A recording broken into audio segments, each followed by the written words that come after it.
Bonjour, aujourd'hui nous allons parler d'un crossover nippon assez connu.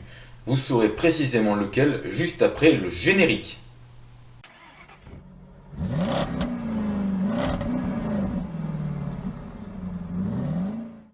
Le véhicule que je vais vous passer en revue dans cette vidéo est un crossover lancé en 2014 par une marque japonaise appartenant au groupe Renault. Nous allons bien entendu parler de la troisième génération du Nissan X-Trail.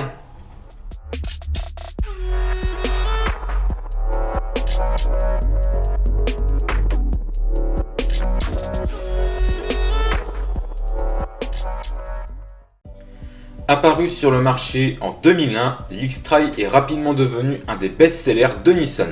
Celui-ci fut très populaire, notamment auprès des jeunes.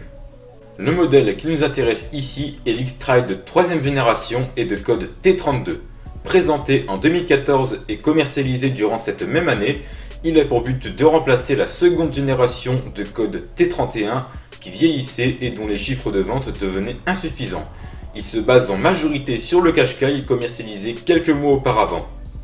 Par rapport à la précédente génération, les évolutions sont flagrantes. Au niveau du design, la ligne paraît bien plus moderne, la face avant s'inspire majoritairement du Qashqai, bien que Nissan a affirmé n'avoir réutilisé aucune pièce de carrosserie provenant de ce dernier. A l'arrière, la marque tente quelque chose de nouveau et assez original. L'X-Trail n'est désormais plus vraiment considéré comme un SUV à part entière, mais plutôt comme un crossover.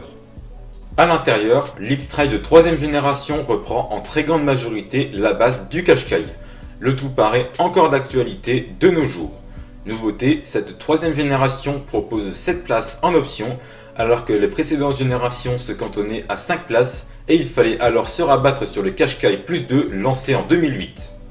Le véhicule est en concurrence directe à partir de 2016 avec le Renault Koleos 2ème du nom, le Peugeot 5008 de 2ème génération ou encore le Skoda Kodiaq.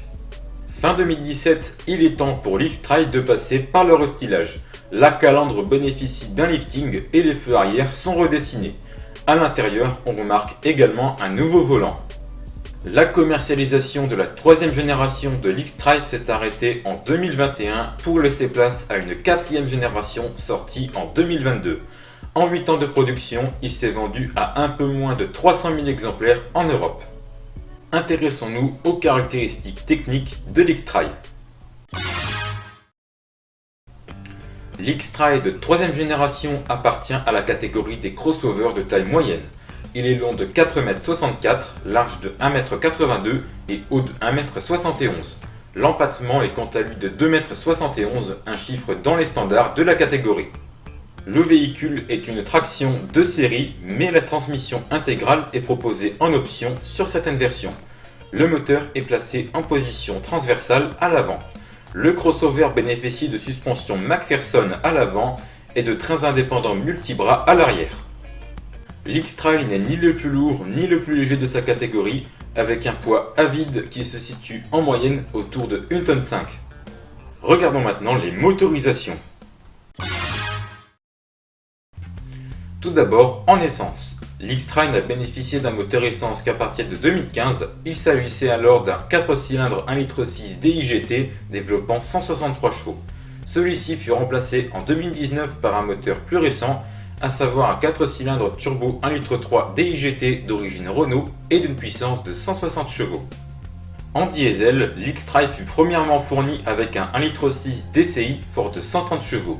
Il fut épaulé à partir de 2017 par un 2 litres DCI développant 177 chevaux. Ces deux moteurs ont laissé leur place en 2019 à un unique moteur 1,7 litre Blue DCI d'une puissance de 150 chevaux. Tous ces moteurs sont des 4 cylindres turbo-compressés. 3 transmissions sont proposées sur le crossover, une traditionnelle boîte manuelle à 6 rapports, une boîte automatique à variation continue dénommée X-Tronic et enfin une boîte automatique à double embrayage disposant de 7 rapports. Lors du lancement du véhicule, 4 finitions furent proposées, une finition d'entrée de gamme se nommant Visia, 2 finitions de milieu de gamme nommées Ascenta et Connect Edition, et une finition haut de gamme dénommée Tecna. Si cet X-Trail n'est pas des plus dynamiques du fait de son poids et de sa hauteur de caisse, il se trouve toutefois très sécurisant et a d'ailleurs brillamment réussi les tests d'évitement. Le confort de suspension est de bon niveau et l'X-Trail semble bien tolérer la charge. Les calibres de pneus sont plutôt bons, ce qui favorise la tenue de route. L'X-Trail se révèle très modulable, les sièges du deuxième rang se rabattent très facilement et la banquette coulissante en 2/3, 1/3 est de série sur toutes les finitions. Il est également spacieux, notamment en version 5 places et au deuxième rang, l'espace aux jambes conviendra à tout le monde. Au niveau du confort, ce n'est pas le véhicule le plus confortable du monde, mais ça reste assez bon. Quant à la fiabilité, cet X-Trail étant encore un peu récent, on ne peut pas en tirer un bilan définitif, mais on peut commencer à se faire une idée.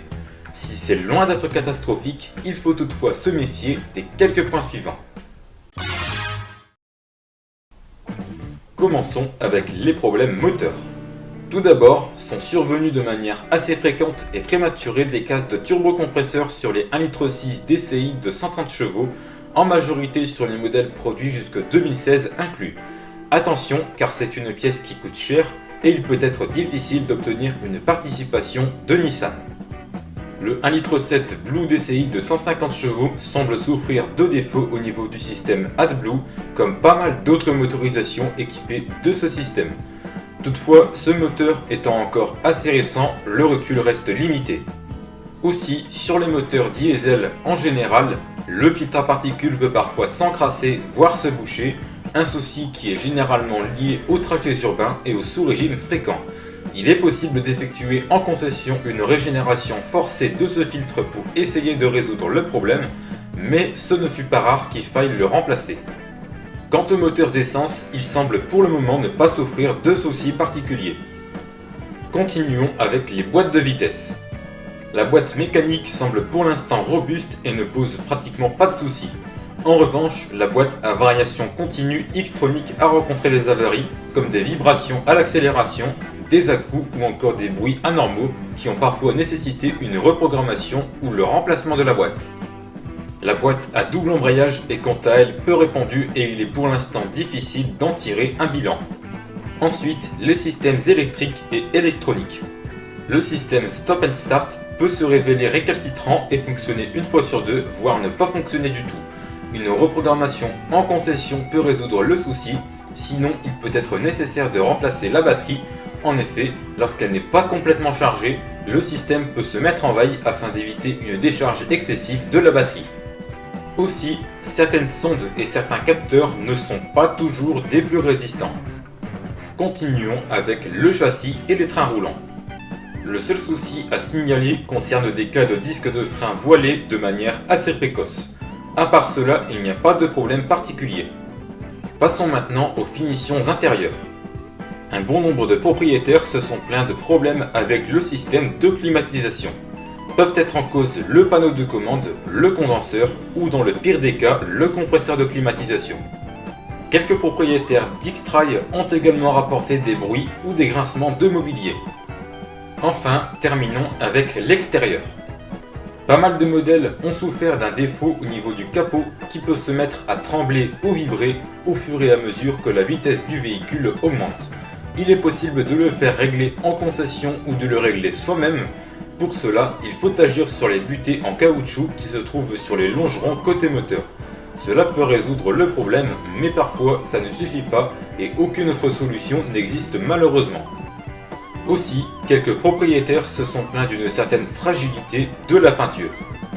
Au final, quelles sont les qualités et les défauts de cet X-Trail ? Commençons avec les qualités. Bien que l'X-Trail ne soit pas très dynamique, il se révèle toutefois très sécurisant. Il bénéficie d'une habitabilité et d'un volume de coffre intéressant, même si le volume de coffre de la version 7 places est assez limité. C'est également un véhicule très modulable, notamment au niveau des sièges de la deuxième rangée. Cet X-Trail se montre également plutôt confortable. Enfin, c'est un véhicule qui a un look assez attirant. Maintenant, les défauts. Sur les versions 7 places, les sièges du troisième rang ne sont pas très pratiques et également un peu étriqués. La gamme de motorisation est assez limitée, ce qui est plutôt dommage. La boîte Xtronic n'est pas ce qui se fait de mieux en termes de boîte CVT. Enfin, si la fiabilité est assez correcte, le service après-vente Nissan est dur à cuire et il pourra être difficile d'obtenir une participation en cas de panne, notamment si elle survient en dehors de la garantie. Quelle motorisation faut-il privilégier ?